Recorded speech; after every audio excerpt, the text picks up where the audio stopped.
संसद में जब पीएम मोदी ने अपने नए मंत्रिमंडल के मंत्रियों का परिचय कराना चाहा तो विपक्ष ने जमकर हंगामा किया और परिचय नहीं होने दिया, जिसके बाद बीजेपी ने यह तय किया कि देश भर में पार्टी जन आशीर्वाद यात्रा निकालेगी और इसके जरिए देश भर में नए मंत्री कम से कम 3 लोकसभा का दौरा करेंगे और वहां सरकार की योजनाओं को पहुंचाएंगे। इसी मुद्दे पर हमारी संवाददाता ममता चतुर्वेदी ने केंद्रीय राज्य मंत्री कौशल किशोर से खास बातचीत की। जनतंत्र टीवी पर केंद्रीय राज्य मंत्री कौशल किशोर ने क्या कुछ कहा, सुनिए।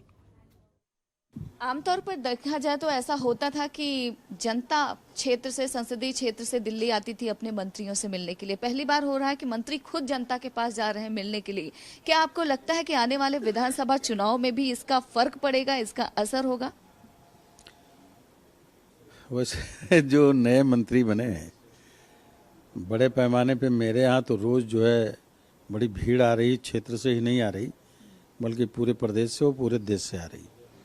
लेकिन जनता के बीच में मंत्री जो जा रहे हैं तो सीधी सी बात यह है कि हमारी सरकार की नीति है कि भाजपा की सरकार जनता के द्वार, तो जनता के द्वार पे हमको पहुंचना है, उनकी प्रॉब्लम भी सुननी है और जब उनके पास जाएंगे तो उनकी कौन कौन सी अभी समस्याएं शेष रह गई हैं उन समस्याओं के बारे में बात करेंगे और फिर उनकी समस्याओं का निदान करेंगे।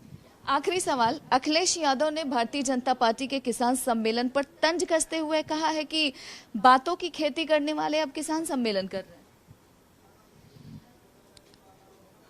मैं बताया ना कि समाजवादी पार्टी की 4 बार सरकार रही, मुर्दों के लिए बाउंड्री खींचा लेकिन किसान जो गरीब था उसके लिए आवास नहीं दिया, शौचालय नहीं दिया। उत्तर प्रदेश के में योगी जी ने जो है ग्रामीण स्तर पर हर गांव पंचायत में सुलभ शौचालय बनाया और उसको मेंटेन रखने के लिए 3,000 रुपये महीना और एक अटेंडेंट के लिए 6,000 रुपये महीना देते हैं।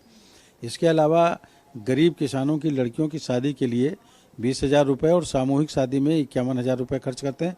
मजदूर की शादी के लिए 75,000 रुपये देने का काम करते हैं लड़की की शादी में।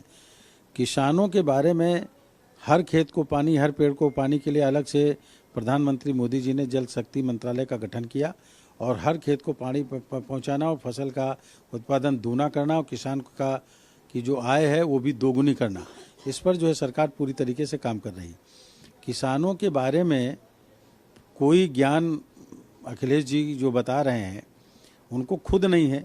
अभी 50% छूट हमारी मोदी जी की सरकार ने डीएपी खाद पे दे दिया, तो ये और जैविक खाद का बढ़ावा देने का काम किसानों का को सारी वो सुविधाएं मिलें, इसके लिए भारतीय जनता पार्टी काम कर रही है और 6,000 रुपये साल उनको किसान निधि सम्मान भी देने का काम कर रही है।